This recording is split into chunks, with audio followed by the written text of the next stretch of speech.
If exercise were a pill, it would be the most powerful drug we have for longevity. G'day team, and welcome back to Overheard in the Emergency Room. Today, I'm doing my intro a little differently.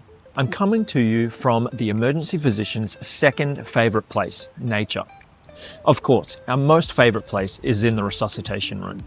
A recent study of nature-based prescriptions analysed 28 papers where patients were advised by health professionals to get out into nature. They asked them to exercise in parks, in green spaces, or just outdoors as part of their recommendations for managing chronic disease. The analysis showed improvements in systolic blood pressure by around 5 points, improved depression and anxiety scores, and led to around 900 more steps per day. So I thought, what better way to start this episode? Now, if you've listened to the first two episodes of this show, you might be asking yourself, why on earth is he starting out with a study? That's a little bit heavy. Will you just build into it a little bit? Today, we continue our discussion of the two-tiered blueprint for longevity and health, focusing on something that is very near and dear to my heart, exercise. Prior to medicine, I worked as a strength and conditioning coach for 11 years. I had the pleasure of training athletes for a Soccer World Cup, for the Olympics, and for national championships in Aussie rules football. This is the work that sparked my passion for preventive measures to manage and ideally prevent the development of chronic disease. Like diet, exercise is a hot topic online. The reality is that for everyday people, it doesn't have to be complicated. You don't need to buy a weighted vest or go rucking around your neighborhood. You need a plan and to find something you enjoy. Today, we'll discuss the evidence that supports that plan and gives you practical advice to get started on the road to less bad days and more good decades. But before we get into it, if you're liking the show and the content that I'm putting out, please like, subscribe, and hit the notification bell. And for more free health and longevity resources, check out my website, drkois.com. Let's get into the Overheard in the Emergency Room podcast. Let's talk about the framework that we will continue to use for the remainder of this episode. You should know by now that I'm a big proponent of the two-tiered system for describing healthy habits, with tier 1 being the foundation, diet, exercise, sleep, meditation, and having a primary doctor. These are the non-negotiables that one must put in place prior to doing the fancy stuff like saunas, spas, weighted vests, and the list goes on. For the rest of this episode, we will cover 3 categories: cardio, strength, and everyday athlete habits. We'll apply a tier 1 and 2 lens to this so you can understand what you need to have as a foundation and then how you can build on it if you already have tier 1 in place or if you want to take it to another level. Again, let's not bury the lead. Here is how you should look at exercise before we dive into the research, so you understand the why. Here are the foundations for exercise, or the non-negotiables. Move your body on all, if not most days of the week. Strength train twice a week. Focus on the major muscle groups. We'll talk about this a little more later. Break up sitting and build your daily steps, including something called non-exercise activity thermogenesis, or otherwise NEAT. This is essentially the physical activity from non-exercise activities like chores or just fidgeting around. Work on some mobility basics. Flexibility and balance work are good examples of this. Ensure you prioritize sleep and consume enough protein to support recovery. More on this in future episodes. When you have this in place, you can optimize with performance upgrades. You can incorporate VO₂max focused intervals. Your training can be periodized with progression and planning so you hit new goals and hit personal records. You can utilize power and specific balance training, especially if you're over 50 years or older. You can get into wearables and you can use heart rate zones or rated perceived exertion to calibrate your intensity and manage your training load. You can make your exercise, sport, or activity specific, so you can work on running economy, speed and agility, or skill development. Just remember, you don't have to be an athlete to make meaningful changes to the way you move your body and still get amazing benefits. Okay, so you probably already know that I'm an Aussie American. I like to compare and contrast the US with Australia and the recommendations from public health perspectives. I did it during my TEDx talk in Boston, where I discussed healthcare systems And we also covered it in the last episode when we reviewed the dietary guidelines. I like this because when I moved from Australia to America to practice medicine, human physiology didn't change, and the way that patients responded to the medicine that I was giving them wasn't any different. In my opinion, it's really an interesting way to hold public health recommendations accountable. So the recommendations are actually quite similar. Let's break it up into different groups so that we can be just a little bit more granular about that. Let's talk about the US guidelines first. So the US guidelines recommend that preschool-aged children 3 to 5 years should be physically active throughout the day to enhance growth and development. Children and adolescents aged 6 to 17 years old should do 60 minutes or more of moderate to vigorous physical activity daily. Adults should do at least 150 to 300 minutes a week of moderate intensity or 75 to 150 minutes a week of vigorous intensity aerobic physical activity. They should also do muscle strengthening activities on 2 or more days a week. Older adults should do multi-component physical activity that includes balance training as well as aerobic and muscle strengthening activities. Pregnant and postpartum women should do at least 150 minutes of moderate intensity aerobic activity a week. Adults with chronic conditions or disabilities who are able should follow the key guidelines for adults and do both aerobic and muscle strengthening activities. The American College of Sports Medicine recommends that adults engage in moderate intensity cardiorespiratory exercise for 30 minutes per day on 5 days a week for a total of 150 minutes per week. Vigorous intensity cardiorespiratory exercise training for 20 minutes a day on 3 days per week. On 2 to 3 days per week, adults should also perform resistance training involving 2 major muscle groups and do exercises involving balance, agility, and coordination. It's also crucial to maintain joint range of motion, completing a series of flexibility exercises for each of the major muscle tendon groups. A total of 60 seconds per exercise on 2 days per week is recommended. The American Heart Association also recommends very similar volumes and types of training to optimize heart health. Now let's head on down to the Aussie guidelines. Doing any physical activity is better than doing none. If you currently do no physical activity, start by doing some and gradually build up on the recommended amount. Be active on most, preferably all days of every week. Accumulate 150 to 300 minutes of moderate physical activity or 75 to 150 minutes of vigorous intensity physical activity, or an equivalent combination of both moderate and physical activities each week. Do muscle strengthening activities at least 2 days a week. The Aussie guidelines also make an emphasis on limiting sedentary behaviour. Minimize the amount of time spent in prolonged sitting and break up long periods of sitting as often as possible. So really, in reality, there are no real significant differences between the two countries and the different organisations that provide the recommendations for physical activity. Although the Aussies do lean pretty heavily on making sure that you break up sedentary activity throughout the day. Sadly, around 3/4 of Aussies and Americans don't meet physical activity guideline recommendations. Even fewer people aged 65 and older meet those recommendations. So, like diet, why would we blame the guidelines when few actually meet them? Let's recap and blend the two country recommendations into some actionable targets. So, adults 18 to 64. Aerobic activity, they should target 150 to 300 minutes per week of moderate or 75 to 150 minutes per week of vigorous activity. Strength, 2 days per week of all major muscle groups. If you're sedentary, sit less, break up prolonged sitting. The translation here is that 30 minutes on most days of the week plus 2 strength days. Older adults for 65 years and older, they should hit the same aerobic and strength targets where able. They should have multi-component training, balance exercises, strength training, and functional movement. Think of strength and balance training as fall insurance. So kids and teens, they should aim for about 60 minutes a day of moderate to vigorous activity. They should include bone and muscle strengthening activities, about 3 days a week. Yes, kids can lift weights. I'll say that again, kids can lift weights. In fact, I argue that if you have your kids lifting weights at an early age, it improves their movement capabilities such that they find it easier as an adult to keep the habit up.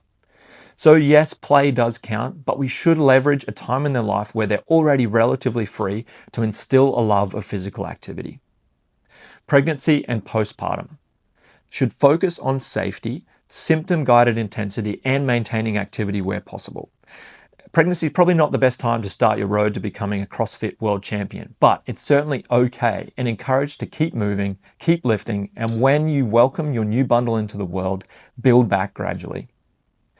If you have a chronic condition or disability, I would emphasize that something is better than nothing. I often tell my patients in this category that even getting up and walking to the letterbox and back once or twice a day is enough to get started, and it's moving in the right direction. You should really start where you are. Just progress it slowly. Consistency beats hero workouts. So epidemiological studies have shown an inverse relationship between cardiorespiratory fitness and cardiovascular disease and overall mortality. Simply put, the fitter you are, the less likely you are to have heart disease, that's strokes, heart attacks, or to die prematurely. We should take a moment to better understand some terminology here, as research in this area does use some standardized language that's used to understand a person's maximum aerobic capacity. First, METs, which stands for metabolic equivalence. 1 MET equals the energy or oxygen used while sitting quietly, approximately 3.5 mils of oxygen per kilo per minute. For reference, if you're taking a slow walk or cooking dinner, you're asking your cardiorespiratory system to work at under 3 METs. You're revving the engine, but very lightly. But if you're frantically shoveling the driveway of snow before your partner gets home from work, you're revving that engine really hard and likely operating at higher METs of around 6 or 7. You can also describe maximum aerobic capacity as VO₂max. There's a very popular term on social media, and many of the current wearables will give you an estimate of your VO₂max after you've lived with it for a while. VO₂max is expressed as an amount of oxygen in mils per kilo per minute. So the amount of oxygen that you use per kilogram of weight per minute. There are many factors that determine this number, including genetics, metabolic machinery like the enzymes that process chemicals like glucose and lactate, lung capacity, and the quality of your lungs for gas exchange. The max part of this term describes the maximum amount of oxygen that you can use while exercising vigorously. When we're discussing these studies, they'll describe participants' maximum aerobic capacity as maximum METs or VO₂max. You can get to this number in various ways. The gold standard is measuring VO₂max directly by having the participant wear a mask during a gradually increasing intensity exercise test. For example, asking them to run on a treadmill that slowly increases speed and incline for about 8 to 12 minutes, until you literally can't run anymore. The mask collects the gas entering and leaving your body and directly measures your oxygen consumption and therefore your maximum aerobic capacity. And this is usually expressed as METs or VO₂max. You can then estimate this using surrogate tests like a beat test. Here you'll do shuttle runs up and back on a court or field with increasing speed per level until you can't run anymore. Depending on what level you get to, your score correlates to a score for VO₂max. The multi-stage fitness test will start in 5 seconds. Ready. Start level 1, 1. Start level 17, 1. Level 17, 2. Level 17, 3. Level 17, 4. All right, that was a lot. And that audio gave me some nightmarish flashbacks. Are you still with me? Now, we've got to understand what these numbers mean and how they affect your health and longevity. A large meta-analysis from 2009 assessed 33 studies that looked at the relationship between max aerobic capacity, expressed as cardiorespiratory fitness, using METs and all-cause mortality. They had over 100,000 participants with 7,000 cases of death. And for cardiovascular disease, they had 84,000 participants with around 4,500 cases of cardiovascular disease. They split participants into low, intermediate, and high cardiorespiratory fitness levels and found that compared with the intermediate group, those with low fitness had 40% increased relative risk of mortality and 47% increased relative risk of cardiovascular disease. The intermediate group had a max aerobic capacity of around 7.9 METs, which equals about a VO₂max of 22. so not a whole lot. When you compared the highest cardiorespiratory fitness to the lowest, the effect was even more dramatic, with the lowest group 200% more likely to experience mortality or cardiovascular disease. The highest MET group was 10.9, so a VO2 max of around 33. For those people in their 40s, this should be achievable. Of note, you will lose naturally around 1 MET or 3.5 mils per kilo per minute of VO2 max every decade. So storing and maintaining cardiorespiratory fitness early in life is a good idea. This study found that at age 50, a MET score of 8 for men or 6 for women, so around 28 or 21 on VO2 max, was associated with substantial risk reduction for both all-cause mortality and cardiovascular disease. In addition, a 1 MET increase in aerobic capacity was associated with a 15% risk reduction. So here, the higher, the better. For every small notch your VO2 max goes up, your risk of dying in the next decade drops with similar effect sizes as going from high to low LDL cholesterol. Okay, so now that we have the background to understand why having a higher aerobic capacity is important, how on earth do you actually improve it? Now, to be clear, the guidelines say 30 to 60 minutes per day of moderate physical activity. This is the type of exercise that we're talking about. I always like to talk about what's popular on social media, or more accurately, the broadcast universe. Some things that I see: zone 2 workouts, rucking, fasted cardio. The reality is that most are not meeting the guidelines, so just getting started will be fantastic.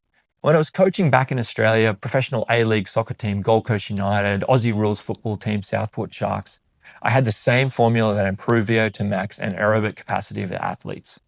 What I've learned as I've gotten older and hopefully wiser is that there are many ways to brew the stew when it comes to exercise, notwithstanding cardiorespiratory fitness.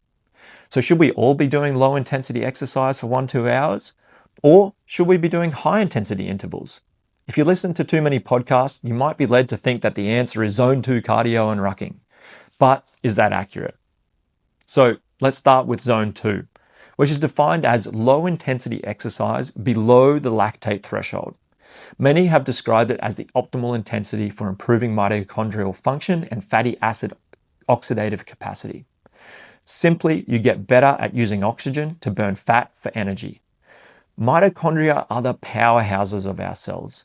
They have all the enzymes and the machinery to turn fat and glucose into ATP, which is the energy unit that our body uses. When you train, you upregulate these enzymes, so you get better at utilizing both fat and glucose. Therefore, you reduce your risk of insulin resistance and other chronic diseases. Many popular influencers will say that zone 2 training is superior to high intensity training for mitochondrial function, often citing the correlation between these elite level endurance athletes and the amount of low intensity training that they end up doing.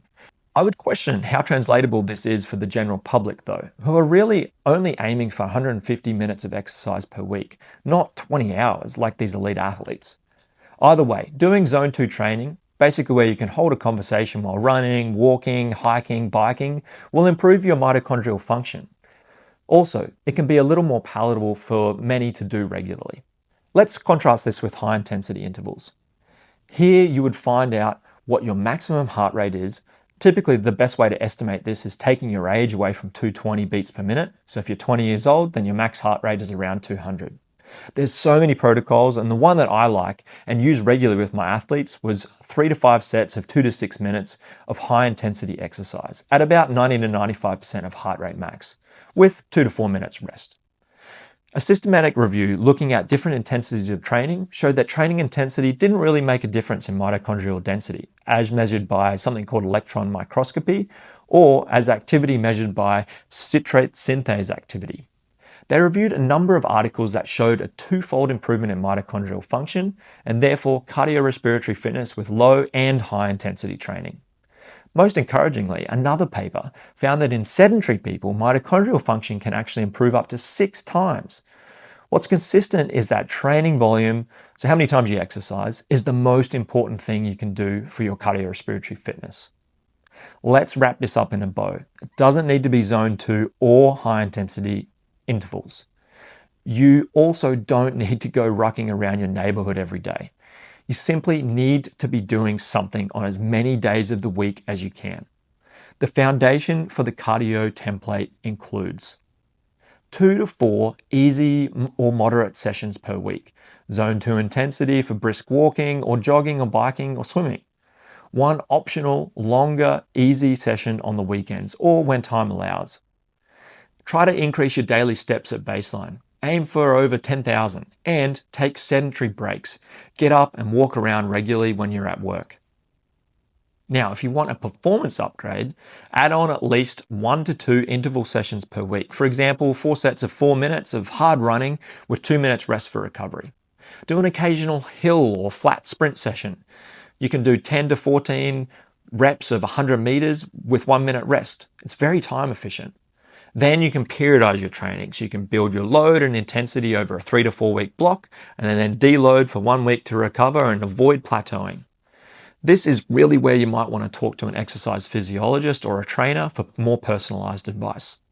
Back when I was a strength and conditioning coach, I lectured to exercise science students. I loved it, but what I was teaching them was wrong. Well, not all of it, of course, but there was this outdated view that in order to get strong, you had to lift 2 to 6 reps of heavy weight, and to get bigger or gain hypertrophy, you had to lift higher reps, 8 to 12 reps with a moderate weight. And then, if you want to train endurance, you do light weights with more repetitions, upwards of 20. The reality and prevailing science is that it doesn't really matter. When you lift, you get stronger and build muscle. One of my favorite studies, which modified my thinking on this, is from one of the giants in the field, Brad Schoenfeld. His group conducted a meta-analysis of studies looking at repetition duration and hypertrophy, or muscle growth. They found that muscle growth occurs at a wide range of durations from 0.5 seconds to 8 seconds. So the answer is, do what you like. You might be asking, well, why is building muscle important? It's not my phrase, but I really like it. We should talk about the context before content. The context is that every human on Earth should have the goal of resistance training to maintain and optimize muscle mass. What does that mean, I hear you say? As we age, there is a condition called sarcopenia. If you've heard that term, if you don't use it, you lose it, this applies here. As you age, you lose muscle and you have risk of increased fat deposition in the muscle. So you really need to train the muscle that you have so that you don't lose them. Now that you've got those muscles, you want them to be functional so you can make them strong so that you can do things that you love, like pick up your grandchildren or just to crush them in a 40-yard dash. Now that I've owned up to what I got wrong, let me tell you about what I got right. My company was called Acceleration Gold Coast. It was a franchise of a company started by my good friend and mentor, Stuart Briggs. Our motto was to help athletes run faster, get stronger, and jump higher. I remember Stewie drilling into my brain that it's all about the movement. We need to train people on how to move better. Now, of course, we were training athletes to move for sport. Soccer, figure skating, Aussie rules, swimming, cycling, and basketball. Our company was focused on training athletes, and I'll admit there was a healthy dose of bravado in wanting to work exclusively with athletes. At the time, I remember actively resisting the idea of training so-called non-athletes. But in hindsight, it was a missed opportunity. Everyone should be training like they are an athlete, even if it's like an athlete on their very first day of picking up a sport for the first time. So having said all that, let's go talk about what it looks like to put together a strength program that works and one that you can stick with. Let's reframe. Strength isn't just about aesthetics. It's about function and independence. Independence to lift your grandkids up off the ground when they fall. It's about being able to get up out of your chair when you're 75 years old. And my personal ambition to be able to surf cloud break in Fiji and to beat my kids in a running race when I'm in my 60s. I recommend you find out your why. We already talked about cardiorespiratory fitness and how that can improve cardiovascular disease risk and mortality. But how does resistance training or muscle strengthening activities affect those same outcomes? A large meta-analysis from 2022, published in the British Journal of Sports Medicine, showed that muscle strengthening activities reduced mortality and cardiovascular disease risk by 10 to 17%. Now, to be fair, these two outcomes are not the only ones that strength training can benefit us as we get older. We should also include bone health, strength to reduce the risk of falls, injury prevention and recovery, reduction in diabetes risk, and even cancer. But we can talk about more of those specifically in future episodes. Now that you're appropriately gobsmacked at how beneficial strength training is, the next question you likely have on your mind is, what do I actually need to do to get these benefits? This meta-analysis did a great job because they performed a dose-response assessment, and they found a J-shaped curve, which means that for every 10-minute increase in strength training done per week, the relative risk reduction continues to increase. The peak for all-cause mortality was around 40 minutes per week, and around 60 minutes per week for cardiovascular disease. Even more wild is that when you look at combining cardio and strength training, the relative risk reduction is around 40%. That's crazy. I can just hear you through the camera. Dr. Kois, just tell me how we do this. All right, let's look at this screen capture of what a strength training program can look like. In the meantime, go ahead and visit my website and click on the free resources pop-up so that you can register for free online training programs just like this. If you click on the Performance MD website, you click on the clipboard after you've logged in, you can select your training program, and then you can scroll down, making sure you've chosen the correct date that you're doing your workout on. When you see all of the exercises there, you can see the number of sets and reps that you're going to do. If you don't know how to do one of the exercises, you just click on the name of the exercise and it'll bring up these instructions, which include videos, which you can see here. In addition to that, if you're not sure what you should be working on, you can click on any of the exercises and then scroll down to the bottom and you can see the coaching cues here, which will tell you what things you need to work on and what muscles you'll be working while you're doing the exercise. Make sure that when you finish your workout, you scroll down all the way to the end, choose when you're going to do your next workout, and click I am finished, and it will automatically put in your weights for the next week based on what you choose. Sometimes people say, I want to increase by 5%. All right, now that we've gotten through another mountain of information, let's hit the highlights. Strength work is associated with lower mortality and better metabolic health, independent of cardio, but additive when you combine them. Strength work and balance training reduces falls risk. This matters as we age, and getting strength in the bank early is important. It's never too early to start or never too late to start. Everyone can do strength training. Why should I, an emergency physician, care about any of this? Well, unfortunately, I see all of the downstream effects of neglecting strength training in the emergency department. I see the hip fractures, the frailty, the loss of independence. This is what's driving me to make this content for you. Here is the foundational strength template. In other words, the minimum effective dose. 2 days per week, full body. You should aim for about 4 basic movement patterns: a triple extension exercise, a push, a pull, and some sort of single leg exercise. 2 to 4 sets each of 6 to 20 reps, making sure that you stop 1 to 3 reps before failure. This should progress week after week. Again, check out my website, drkois.com, for free resources to help guide you through this process. How can you upgrade this to improve your performance? You can increase to 3 to 4 days per week. It can be a split or a full body program depending on your goals and time restraints.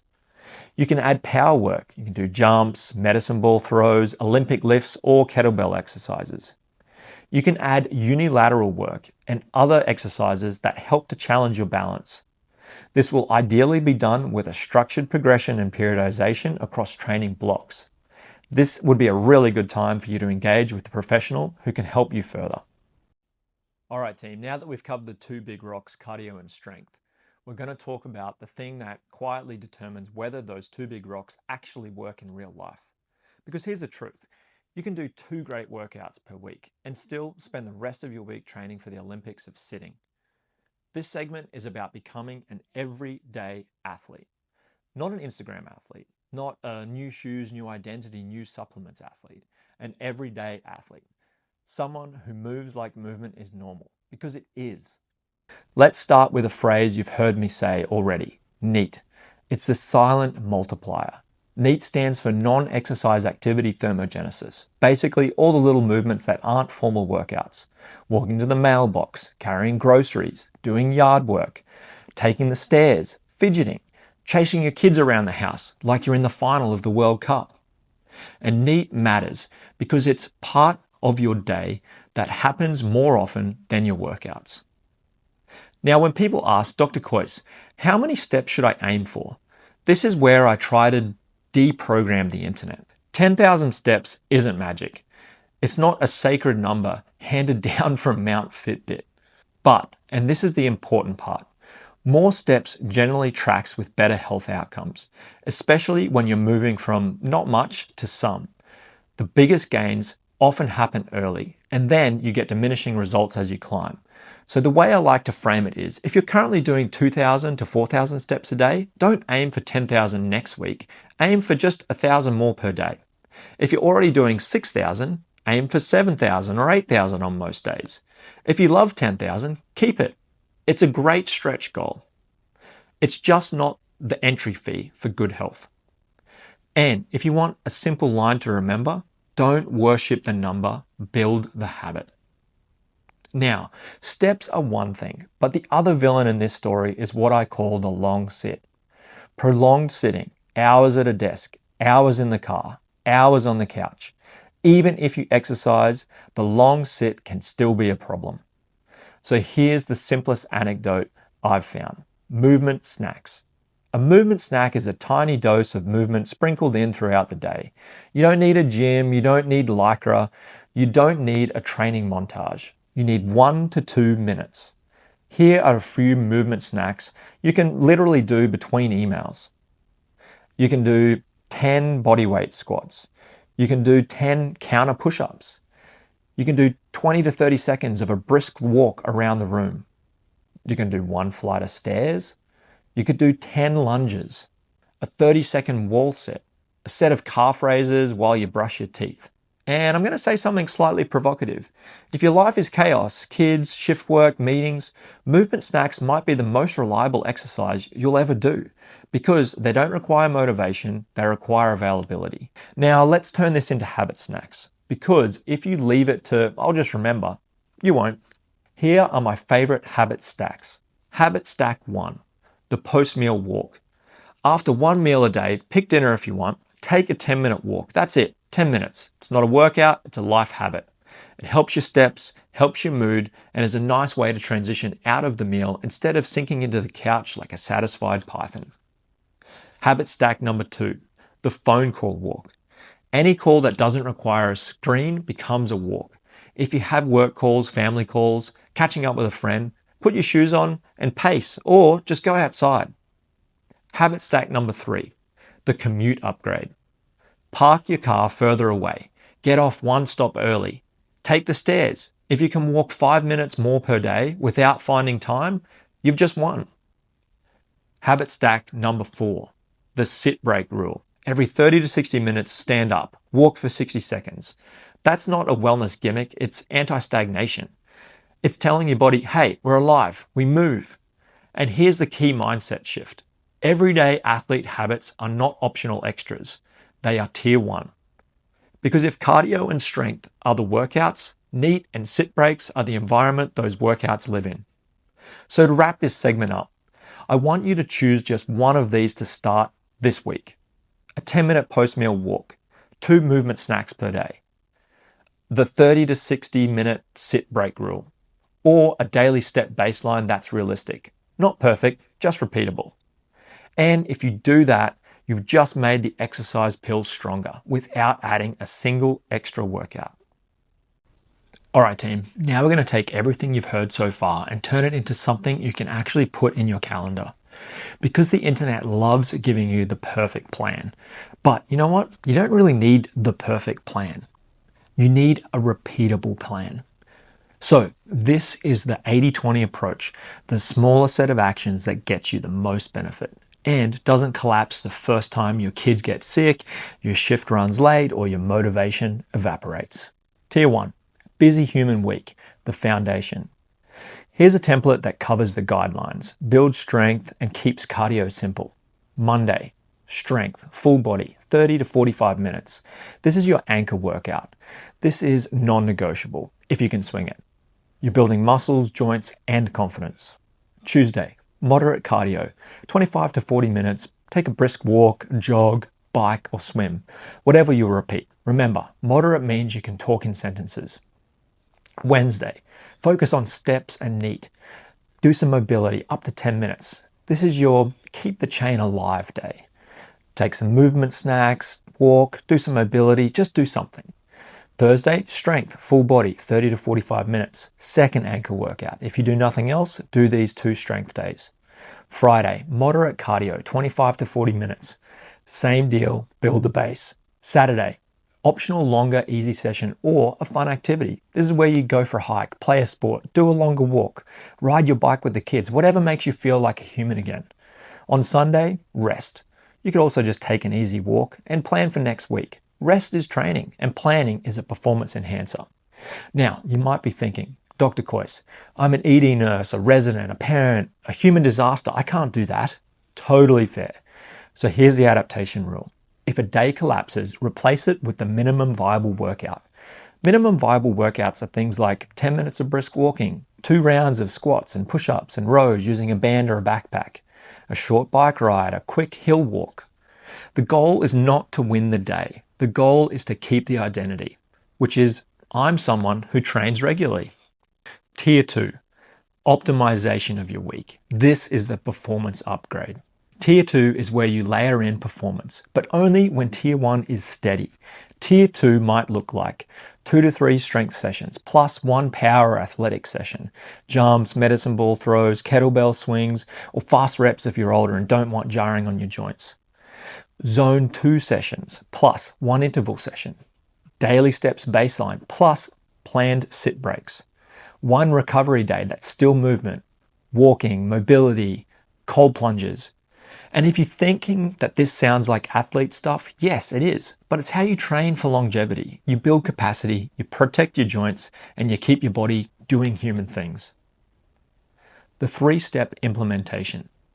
Now, I want you to remember the theme from the nutrition episode. We made it practical, we reduced friction, and we set the default path to the healthy one. Same here, 3 steps. Step 1, pick your anchor workouts. 2 strength days. Put them on your calendar, protect them like an appointment. If you only have to do one thing from this entire episode, do that. Step 2, add 1 cardio habit you'll repeat. Same day, same time, same place if possible. Routine beats motivation. Step 3, build a friction plan. What stops you? Is it time? Is it gear? Is it confidence? Is it weather? Put your shoes by the door, pre-pack your gym bag, have a home option for bad weather. Start embarrassingly small if you need to. A lap around your block. Then for week 2, make it double. Go around the block twice. If you shift work, attach your workouts to the edges of your shift blocks. For example, a short strength session on your first day off and a walk after your last shift before you crash. You don't need willpower, you need systems. And if you do that, you'll get the benefits we've been talking about. Better cardio fitness, better strength, better resilience, and yes, less bad days and more good decades. All right, lightning round. This is where we're going to de-weaponize the internet. First question, do I need to run? No, you need to move. Running's a tool. It's a good tool, but it's not mandatory. If you hate running, you'll quit. If you quit, the plan fails. And the best exercise plan is the one you keep doing when life gets messy. Walk briskly, bike, swim, row, hike, dance, use an elliptical, play a sport. Pick something you can repeat without negotiating with yourself every single time. Question 2. Is Zone 2 overrated? Zone 2 is useful. It's sustainable, it builds a base, and it doesn't fry you. But the hype sometimes make it sound like Zone 2 is the only way to train. And that's just not true. For most people, the real magic isn't Zone 2, it's just getting volume and consistency. And if you're time poor, a bit of higher intensity work can be very efficient Tier 2 upgrade. So the answer is Zone 2 is great, but it's not a religion. It's one tool in the box. Question 3, does cardio kill gains? Not if you're sensible. If you're doing a reasonable amount of cardio and you're still strength training, eating enough protein and sleeping, your gains will be totally fine. The reality is that most people don't have an interference problem. They have a not training enough to create any problem. So yes, both can coexist, and for health, they should. Question 4, what if I'm starting from 0? Perfect. 0 is a great starting point because the early gains are huge. The rule is Start small enough that success is guaranteed. Start with a 10-minute walk, add one strength day with simple movements. Build in tiny increments. If you start too hard, you'll hate it and you'll get really, really sore. You'll miss a week and then your brain will label you as, I'm just not an exercise person. You are an exercise person. We just need the plan to match your current reality. Question 5, what's the best exercise? Oh man, the answer to this question is simple. It's the one that you'll do and the one that addresses your biggest gap. If you've never strength trained, strength is probably your gap. If you can't walk upstairs without getting winded, cardio is probably your gap. If you exercise but sit all day, NEAT is your gap. The best plan is the plan that fills your gap. Do I need a wearable? No, wearables can help, but they're not required. You can use the talk test and effort scale and be perfectly fine. Should I do rucking? If you like it, great. If you hate it, don't. Walking plus strength training covers most of what people are chasing with rucking anyway. How sore should I be? Soreness is not proof of effectiveness. It's proof that something changed. The goal is progress, not punishment. When you start out, you will be sore. Manage this with gentle mobility exercises, foam rolling, making sure that you're getting enough protein and you're getting the rest that you need. Okay, let's land this episode. Today we kept the theme going. Tier 1 foundations first, then Tier 2 performance upgrades. Tier 1 is your non-negotiables. You've got to move most days, strength train once or twice a week, hit a realistic amount of cardio, break up your sitting, build everyday movement, steps, NEAT, habit stacks. Tier 2 is the fun stuff, the performance upgrades. You can start using intervals to push VO₂max, you should periodize and progress your training, you can incorporate power and balance work, especially as we age. You can use wearables and you can get data, which can be helpful if you want, but it's not mandatory. You can do sport-specific training if you've got performance goals. And if you take nothing else from this episode, take this. Pick 2 strength days per week. Choose one repeatable cardio habit. Pick one everyday athlete habit, like post-meal walk or movement snacks. That's it. That's the recipe for becoming the best version of you who gets less bad days and more good decades. If you found this episode helpful, please like, subscribe, and share it with someone who needs a simple plan, not more internet noise. In the next episode, we're going to talk about something very near and dear to my heart as a sleep-deprived emergency physician: sleep. All right, team, see you next time. Don't forget to visit my website, drkois.com, to get some of those free resources.